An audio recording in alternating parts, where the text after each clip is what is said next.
Nizat. Are you supposed to say whiz in? What? Anyway, what is going on? Good I was people. distracted. Sorry, my bad. Good people. It was that sky blue. Get him every time. Get him every time. Get him every time. You know how Casey is with his women's. You know. We I know. don't like the sky blue. We know he got a type. We know. We've heard. We have heard. Yeah, it's Speaking of Alexa Sky Bliss. Blue, did you guys hear? I saw this interview with Sky Blue, and apparently she got excommunicated from church because she lit someone on fire. Did you guys see that? As she should. As she should. She did the her best Kane impression. But we're not talking about Sky Blue. We are talking Okay, guys, my about real crush is Katie Vick. I admit it. we knew it. Okay. We knew it.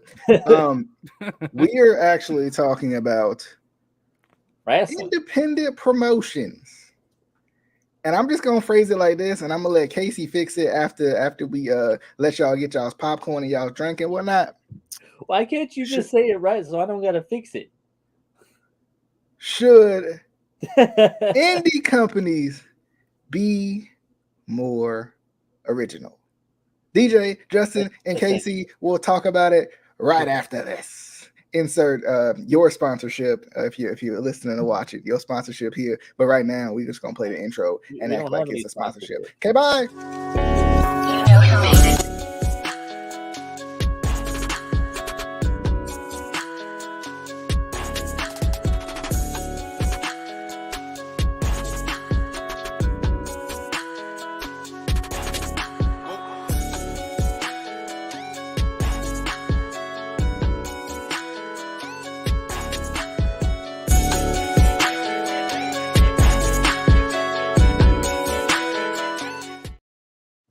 All right, what is going on, good people? I don't know where I came up with that. Casey, do you remember where I came up with that? Because Jasmine had asked me where I came up with that, and I was like, I don't know. I don't remember just he came made up up. with that. I I just mean, remembered it's- he started doing that on like the Google. Remember when we were It's doing like not as Google good as streams? the Good old flippity Google Plus. Oh man, what a time! It's not as good as a flippity dippity. It's far better than Flippity. It's But not as anyway, good as a do. I mean, you know, you don't do the welcome to the Instant Classic Wrestling podcast, the only podcast that is always an I Instant usually- Classic no more. I usually do that, but for whatever reason, means I forgot always- what he show I means was on. always- So what is going on, good people? Welcome back to the Instant Classic Wrestling Podcast, the only podcast that is always, and I mean always, and you watching, listening, tuning in out there mean always an Instant Classic. Is it you like you like your promo style like that? I mean, how you gonna forget what show you're on? This is the only show we do. That's true. Anywho, what is going on, good people? I'm here. DJ is here. Justin is here. Casey is here, and we're Did gonna you just talk say about. I'm here? DJ is here. Did you just? Yes, I am Twice? two people, two of them People. things. Two. But we're gonna talk about should indie companies be more original, I guess, taking inspiration from other companies, like companies you look up to, certain companies' belt designs that you kind of look up to a little bit, stuff of that nature. But real quick, I want to bring up the tweet that good old Chasey Chase brought to us in the chat from the BWO Black Wrestling Order. I'm not gonna say that name, but Say shout it. out to What's the name? shout out to their group. Shout out to their group for Can you say the helping name? us with the topic stuff. Anyway, What's the name? so the statement says, What's the name though? "Hey, shut up." Okay, why do indie promotions use bootleg versions of titles? And then I don't know who SN is. Side note to some synthesis. I think it's side note. Sigamore Neomoni or something. Anyway, he said, or she said, on an indie market, I don't think it's wise to resemble a popular like team belt, etc. This looks like a cross between HOB and LOD and HHH. By the way, for the record, if you're watching, you can see the picture. If you're listening, you may not be able to see the picture, but go to our watching platforms. Listen to the Facebook, picture. YouTube, Just Twitter. listen to the picture. Yes, listen to the picture. And he also said, This person also said, yes, you'll notice, but mostly negative feedback from fans. Wish them the best though, but make a gimmick. Sorry, make a gimmick your own. Lose the spikes. Now, this reminds me. This first off, this team with the spikes and everything kind of reminds me of the Ascension when they came up to the main roster and everybody hated them. But this brings into account because I think Casey had mentioned the belts, right? I'm gonna bring it back up real quick. Casey had mentioned the belts and how they could be. Maybe this could also be spun out into a discussion about belts as well. Should belts resemble other belts? Blah blah blah. First off, let's start with the character aspect of it. I mean, I personally feel like there should be a mixture of both.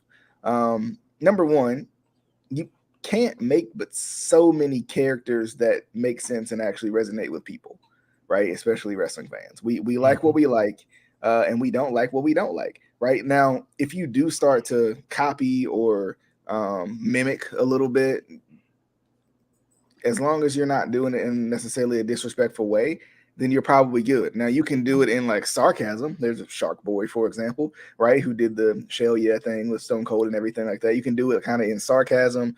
You can do kind of goofy gimmicks that are kind of unique, like Curry Man and stuff like that. But like in terms of like mimicking legendary teams, just to start with that, and I'll get to the belts probably after I let you guys kind of talk about it too. Like, I don't think there's anything wrong with it. I understand like people wanting something original. If it's a carbon copy, that's one thing. But if it's similar, I mean, I just don't think it's the worst thing in the world. Because I think sometimes, like from what I've seen, from the indie promotions that I've seen, sometimes the gimmicks just end up kind of being generic at times, right? They're learning their gimmick. They're learning themselves. They're learning what kind of character they want to play, what kind of character they can play, right? What kind of character is believable to the audience. And it's not, for a lot of indie shows, it's not necessarily that they're playing up to a TV audience. They're playing up to the audience that's around them, the towns that they tour in and stuff like that. And the characters are based off of those places too. Like, that has a lot to do with it as well. So, I mean, for me, I don't think. I disagree with this person that they shouldn't. I mean, I think there should be, some kind of not copying but mimicking. But I think at the same time, like, yes, there should be some unique characters. Like, I mean, that's why I love the Man Scout so much, because I never seen anything like it before. But it also at the same time, you could probably I'm sure he drew comparisons to like Sergeant Slaughter and stuff like that, with like that kind of, that type of gimmick. So, but the Man Scout is, I mean, by far, Jake, you want to come on the podcast? I'm just saying. Hey, I always love when he brings out the tent. That's all. You know I'm what? saying. You know what? I'm Scouts gonna message him and I'm gonna Scouts. see if we can You get him on should. the podcast. You should, because I just recently saw a match that he was in. It was a tent match, so that they were. It wasn't like the objective. it was a what? It was a tent match. Didn't he bring the tent out when we saw him at WrestleCon? I think so. He's the best. But like he was in a tag team match. Him and who was it? Manders. Oh, Him and Manders. That's not Was in a tag team against who was they're facing me. they're Was it in Wrestling Revolver. Like Me? they're a big faction. I can't think of their name now. Was it me? It wasn't you. You weren't there, but you need to come to Revolver. Here, I'll pay you to come to Revolver, and you can go. You're gonna pay me to come to. Okay. I'll pay you to come to Revolver, and you can get a pile drive by Sam Callahan. If you Yes. pay me, I will come out to Revolver. And you could kick Phil Stanford in the dick. If you pay me, I will come out there.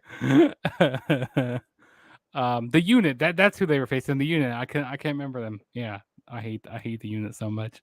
Who's in the unit? It's I know Phil Stanford. He's the manager, and then you got these two jobbers. They're not jobbers, but Sir, sir, JT Trust Dunn. trust in Phil, okay? Trust in Phil. Hey. Phil's a Hey, good you guy. know. I love Phil. No, he actually is. I love Phil Stanford. I love his character. Good dude, It's amazing. I But love yeah, We should get him on the podcast because We should. you hate him. So We should. Quick response from Casey. Let's see what Casey's got to say, and then we'll see what Justin's talking about. It doesn't have to be quick per se. It's just words I used. First of all, and this kind of goes for both. Nothing is original. We've talked about this over and over again. Everyone has talked about this. Nothing is original. It's very original. Huh? Except the Man Scout. It's very original, actually. It's not. Probably like the most original character I've I've ever seen. I've seen Boy Scouts before. It's not original. Well, I've never seen it, so original. He stole their gimmick. He stole the whole. They stole his gimmick, actually. I never seen a clown in wrestling before. I'll tell you, Doink the Clown. That's original. I tell you. I've never seen a Tony Khan in wrestling. I'll tell you that. That's like 30 years ago, and you're talking. Okay. Anyway, but like for example, Ric Flair wasn't the first Nature Boy. Like even Ric Flair took aspects of past gimmicks and put it into his gimmick. Triple H has done the same thing. Like there's no wrestler that you've grown up watching that hasn't taken something from a past wrestler or movies, TV shows, whatever, to bring into their gimmick. So that's what I mean when I say that there's nothing original. Yes, you can take things and make them your own. There are some people that just don't do that.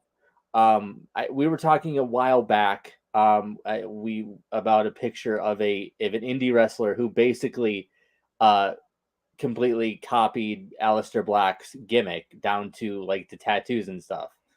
Like legitimately everything. That's something where it's like, okay, don't do that. I knew somebody who basically her entire gimmick was a copy of AJ Lee and Nikki Bella. So it's like, don't do that. If there's things you like about a certain wrestler that you maybe grew up watching, or a TV show or something, take little bits of that and make it your own. I think the problem is when it seems like just a copy and paste exactly of something that you've seen before, and then it's not you anymore. It's that person. You're basically cosplaying as somebody else. You're not being yourself. And a lot of times we see that, especially with that picture. That's, you're going to look at that. You're not going to think, oh, this is a cool new tag team. I don't even know who they are. But you're not going to think, oh, that's a cool new tag team. You're going to think, oh, that looks like LOD. And like, yeah, that's going to get you a notice initially. But then people aren't going to remember who you are. They're just going to remember you as, oh, there was a team that looked like LOD. What's specific about them that's different from LOD? I don't know. But they look like LOD, And I personally don't think you want to necessarily do that. Justin, what you think? Yeah, I mean, I agree with what Casey was saying. Like, there isn't like, I mean, there isn't like, people, with original ideas. I mean, people still have original things. But there comes a point where like, yeah, if you're basically a carbon copy, basically copy and pasting, that should not be done. But like, if you're sprinkling like, you have inspiration like of these wrestlers, and like you grew up watching, and you want to implement that into your gimmick, I mean that's fine. I don't mind that. And yeah, it's just that like I said, when you're completely copying it, that's just a no-go for me. Okay. Yeah, and going back to kind of I guess the part 2 of this. What about titles? Because go back to that picture again. Go back to the picture. Boom. Those look like the World WWE World Tag Team titles. Like with a different color strap. Let me see if I can pull them. Yeah, I'm just gonna take the ticker off for a second. And yeah, It looks like not the current ones though. Like it looks like the what was the ones like from the like 2000 The mid 2000s, like 2010 something like that. yeah, Yeah. 2008. Yeah, I know I what think you're they were talking the about. ones on like Raw or something. Mhm. Yeah, The Yeah, like the- World Tag Team Championships or something. Now, can I say this though? Uh, for me, when it comes to belts, I don't necessarily mind a little more mimicking with belts because I mean, number one, all wrestling companies do it, right? The TNA World Title with the big gold belt, and stuff like that. Like, was probably similar to what AEW has currently with their world title and stuff like that. But also, like, we've gotten to this point, especially with WWE, where we're like, these belts aren't original, right? They're the same design over and over again. yeah, So then because it's kind of and nice we to always see. say, it's always, with WWE, it's always the branding. Like when Mhm. these wrestlers like Roman Reigns or like they go on these talk shows, what Yeah, I mean, like they see that big W, like, oh yeah, we know that's WWE. yeah, Now say they brought like a North American Championship or a UK Championship, like a casual fan or someone who doesn't really watch wrestling, go like, oh, what title is this here? Like they'll be confused. yeah. Well, and I think too, one of the things that kind of as you were talking, Justin, made me think. It kind of made me think of was like with these belts, it's just you have to continue to like make these little tweaks, but like there's a part of like branding that I think indie companies don't use enough. I think honestly, I think you could almost like flip flop the designs.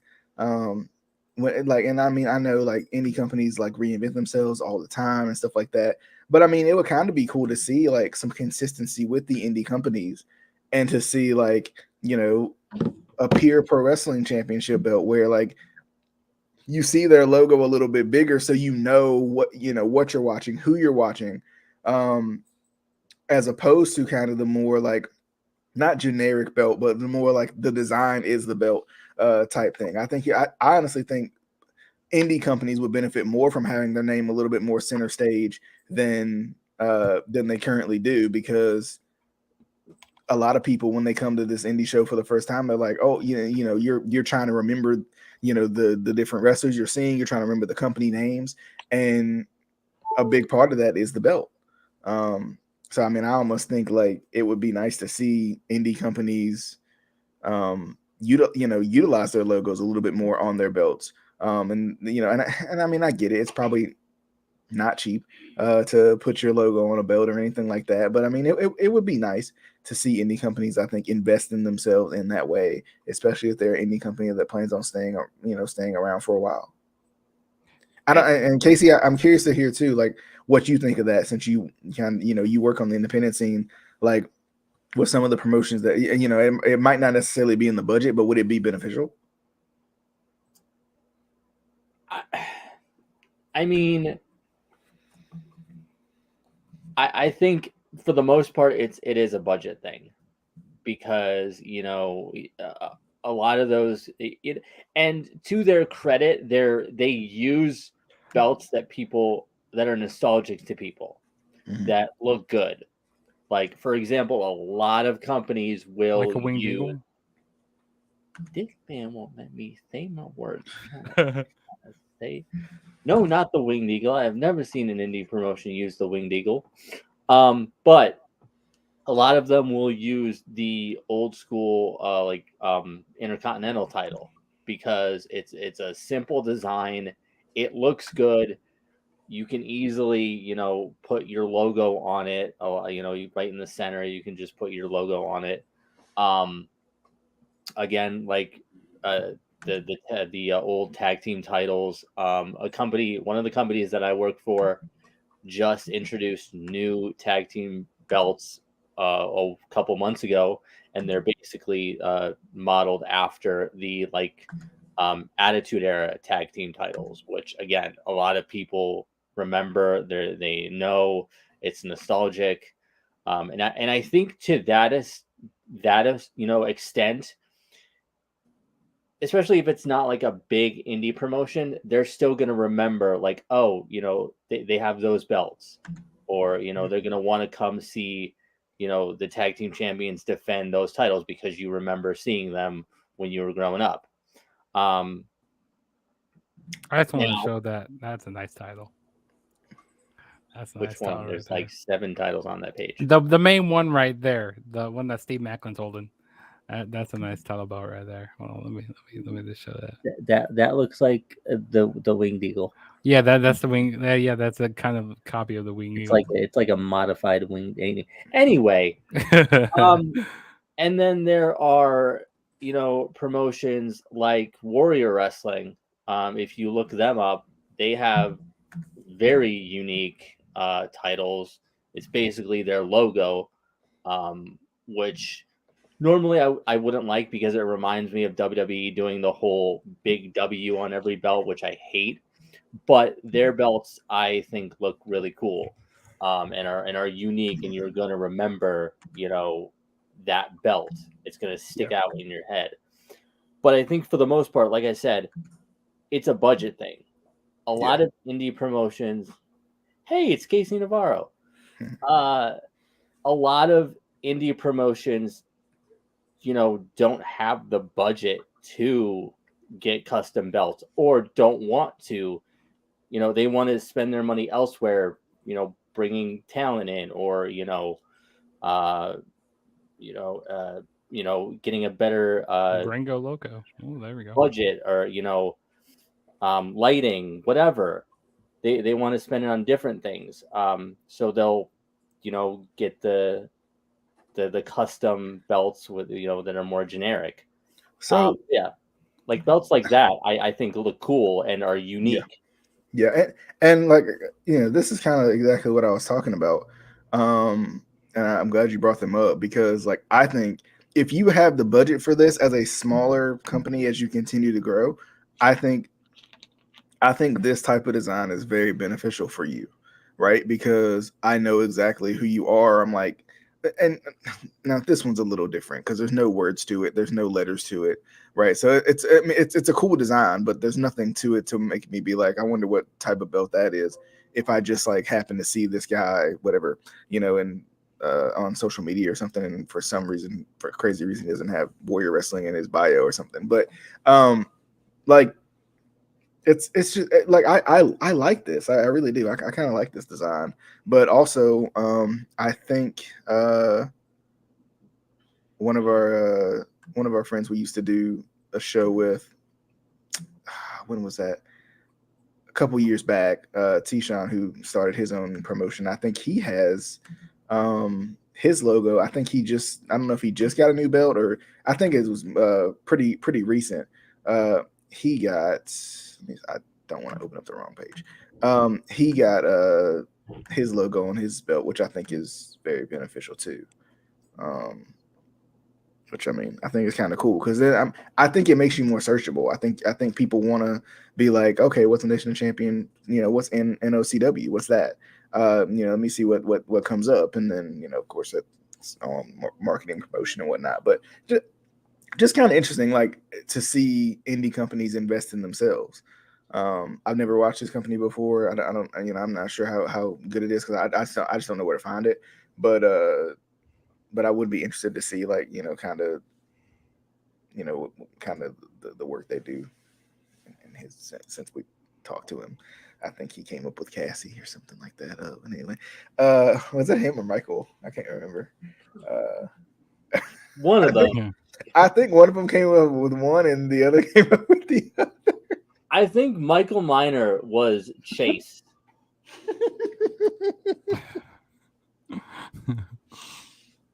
I don't know. Hey, we still big Michael Miner fans. I know I know he's still doing his thing out there.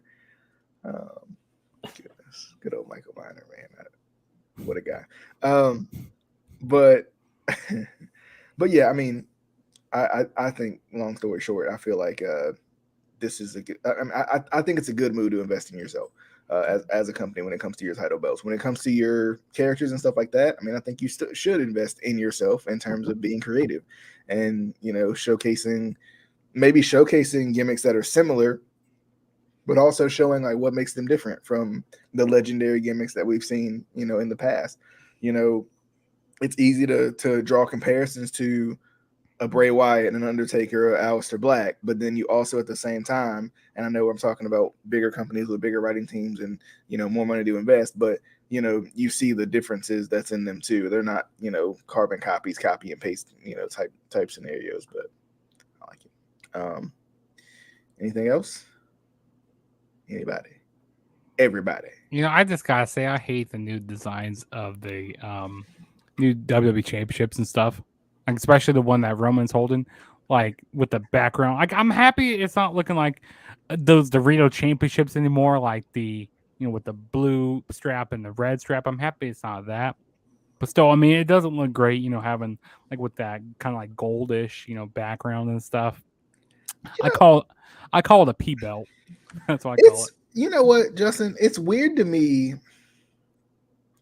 It's weird to me that that's the route WWE kind of went again, because And also, like it's kind of confusing as well as like because Paul Heyman and like he's still carrying around the WWE Championship and the Universal Championship. So, and like apparently they were saying that they were going to be getting rid of those titles because I mean, like, I think they should. I mean, they can get rid of him once he loses them. and then they were just going I to like, I think it makes sense for him to carry him around. He's won them all. He might as well carry him around, and I think it builds heat on him. I think it gives it builds heat on that entire or what's left of it stable, right? It builds heat on Heyman to have to carry him around, and like just like showcases this dude has been dominant for this long. And then it's one of those situations where like when he loses, yeah, it's a new era type thing. Like the new title goes to the new person, the Universal and WWE titles kind of cease to exist anymore. But I think while he's got him, I think he should hold him. I think it's kind of cool because it's like, I don't want to say belt collector because I don't want to use that those terms in that way. But it's just kind of cool. Like I think it shows the journey, right? It shows the journey of how this run's been. He's been through three different generations of titles. It feels like at this point, I mean, I'm interested to see how they take it off of him. Because I mean, they won't, but they could do something with the Usos if they wanted to. I think so. Quit ignoring the chat. I did hear something that somebody had said about maybe having Cody continue to lose. And then have him kind of redo the hard time storyline that Dusty did, way back when. Then he finally wins it, and it's this big deal. I've heard that would be interesting. I mean, I wouldn't mind him winning it at SummerSlam, Survivor Series, or whatever. I don't know. It's there's a lot to it. Like and like I think there's still plenty to unpack with the story too, because they can unpack the bloodline disintegrating right before our eyes. That's kind of Roman's, like, that's his ace in the hole. It's not every, he can win a couple matches without him, but that's his ace in the hole. It's his family, right? That's why he does this, is for his family. And then as his family starts to break apart, they get, I mean, I don't know. Like I said. And then with Asuka, with them, making basically the same championship, with her with a white strap, it just seems really lazy to me. It's lazy because look at the Intercontinental Championship. That's a nice belt. I like it. I mean, it took me a while. It's been growing on me. It's not the greatest belt in the world, but like in terms of like they wanted to do a different design aside from having every title look the same. I think it looked nice. We've brought up the United Kingdom Championship from time to time, right? Like that's a beautiful belt. I love that belt. And then also the same goes for with on Raw, with the World Heavyweight Championship, and then basically unveiling for the women, the white strap for the women is like, it's just really lazy from WWE. And I'm kind of happy they're kind of getting away from like these branded title belts, like with the blue behind it for the women and the red, calling the Raw Women's Championship and the SmackDown Women's Championship. I gotta give WWE that, like Triple H is like implementing that, but I don't know. This just seems lazy. What? Justin, pay that man. Pay what man? Oh, and Adam. Pay that man right now. Pay that man for what? So he can quit his job and work on the podcast 24/7. Yeah, man. But yeah, I mean, I don't know, it's very very interesting. But if nobody else has anything further, anything, Casey? How much do we think that Justin should pay me to come out to 1 million, bajillion, One- fulfillion, shashillion, shabadiloo. how much you gonna pay me? How much you get to come out here? How much? How much? How much My you talking booking about? fee is 500. 500? Casey said, "How I much you ain't gonna pay. pay me?" You ain't Justin worth said- 500. Justin said, "What?" Justin said, "How much you want?" 99 1 cents. million. Come on, Justin. 99 cents. No, I'm good. I'm good with 500. You know. I take 1 million, Justin. Justin, I take a 1 milli. million. All right, 1 Really? all right. million. Because we go back so long. 499. 499. 99. 999. 9. 399. 250. 250. 250. But as always, definitely hope you guys enjoyed the show. We'll be back again with another discussion. Actually, probably. Hey, Forbidden Doors coming up this Hey. weekend. Yeah, we'll probably this weekend. I thought it was next weekend. You know, it's this weekend. And I thought it next was June weekend, 1st. Next weekend, June. You said June 1st. I thought it was June 1st. That's July. I thought it was July. That's money. That's Money in the Bank. Money in the Bank is July 1st. I think you're wrong. That one I'll Let watch. me look it up. Hold up. I think That you're one I'll wrong. watch. That one. Forbidden Door. Is Oh, it's this Sunday, ain't it? Dang Yeah. on it. I was watching Collision. That's probably why I was confused. Anywho, Also, we should make a discussion of about that collisions, promo. Speaking of Collision, some AEW marks said that Collision is better than Raw. There's been one episode. One episode. Bruh. One episode. What was it? A person on Twitter? It was on one of the Facebook groups. I'll tell you. leave it like- immediately. With all these group chats, I tell you. Collision's better than Raw, bruh. It's been one episode. You know, Raw Almost actually 30 hasn't. Raw years. hasn't been that bad as of late. It's been pretty salvageable. Real quick, for those of you still tuning in, listening in, you can always watch or listen to the Instant Classic Wrestling Podcast on Facebook, YouTube, Twitter. If you want to watch Spotify, Apple Podcast. There's no more Anchor. I can't say Anchor no more. It's so sad. Ankle It's so podcast. sad. Rip to ankle podcasting. You know, I met Kurt Angle and I told him how on our podcast I hate it. we call it Ankle Podcast. And he is like he didn't care. He doesn't care. No, he doesn't get it. He does he's not. Of course, he doesn't get it. He's never watched. He I was like, Anywho. well, here we go. We need to bring him on the show. We need to interview him. We can't No. afford him. Maybe if we get Conrad first, then we can afford it. Anyway, 99% of people that have been in WWE, we can't afford. also subscribe to McJugger Nuggets 097 over there. Don't do that. You know, you can do that if you want as well. But as always, definitely hope you guys enjoyed the show. For DJ, that's me. For Justin, that's him. And for Casey, that's him. We will see you guys on the next episode of the Instant Classic On Wrestling the Podcast. flippity The dippity. only podcast that is always, and Casey does not mean the flippity dippity, he means always. I do mean the flippity dippity. Classic.